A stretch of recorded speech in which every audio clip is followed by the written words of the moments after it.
Shalom, welcome. This is a new series that I'm going to record for our Orzarua community and for anyone else who's out there and would like to listen in and enhance and develop the practice of Jewish prayer. I'm going to call this Iturei HaSiddur, Siddur gems. And by beholding these brilliant and radiant gems from the Siddur, these lessons and gleanings that we can learn together in looking at the liturgy and the layers of invitations and opportunities within our Siddur, I hope that we'll find an enhanced daily prayer and a Shabbat prayerfulness that can be developed by a deeper connection with Liturgia Shel HaSiddur, the classic liturgy of the Siddur. I'm on page 2 of the Siddur Sim Shalom that we use in our congregation. And the first line I want to connect with is that on the top of 2, which I'll read first and then chant in a couple of different ways, and then just explore a little bit. What does a person say upon arising in one's private domain, in one's home, even in one's bed? Modeh ani lefanecha, melech chai v'kayam, shehechazarta bi nishmati b'chemla rabba emunatecha. And here's one that's a little bit more of a chant. I heard this wonderful, at the time I bought the CD, you can find it on Spotify or iTunes, Ziona Zen Cohen, Ziona Cohen, with a C. Created an album with all kinds of Jewish meditative chants. And one of them is for Modeh Ani. It goes like this. Modeh ani lefanecha melech chai v'kayam. Modeh ani lefanecha melech chai v'kayam. Shehechazarta bi nishmati b'chemla rabba emunatecha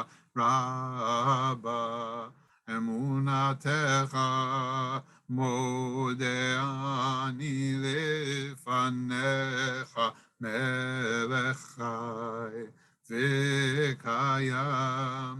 Modeh ani lefanecha melech chai v'kayam.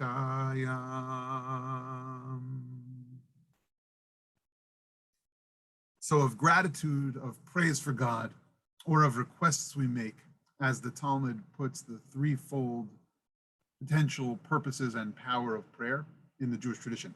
What is the first one we wake up with? And that is gratitude. The first word, modeh, is a word of thanks. It's the same word as, if you will, the same root as todah, thank you. God, we thank you. We are grateful to you. Modeh ani puts it in the singular, into the I language, because Jewish prayer will oftentimes toggle between the I, we, as I call it, the I, we of myself as a Jew, and the we as a Jewish people that I'm a part of, the family and the individual. Modeh ani lefanecha. We find ourselves in God's presence as we wake.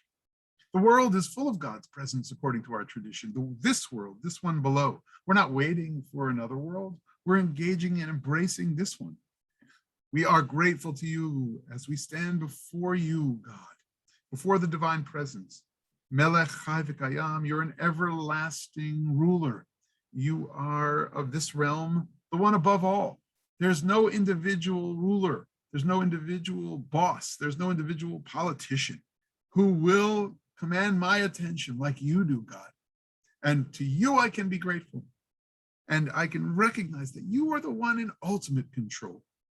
And while you've made sure that you retain that control, you've given me free will.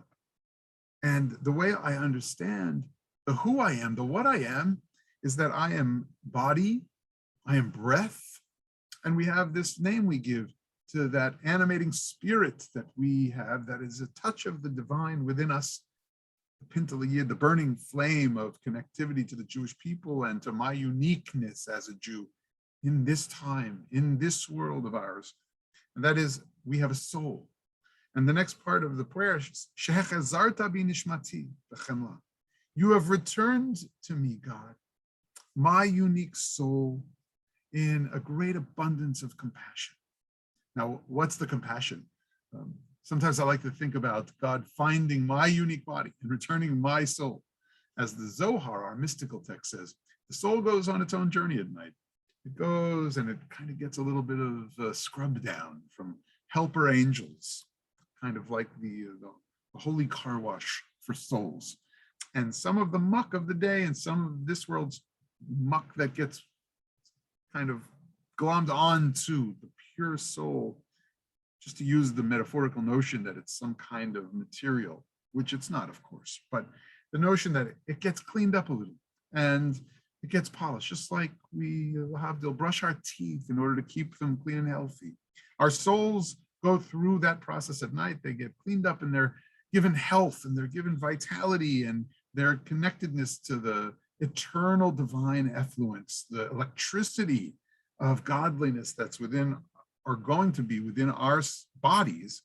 It's reamped, and God takes that soul and gives it back to us.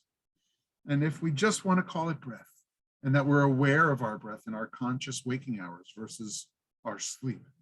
God, you've given me the power to rise again. I'm aware of my breath. You in compassion have returned it to me. Your faith in me is vast. And God has faith in each of us according to this first tefillah.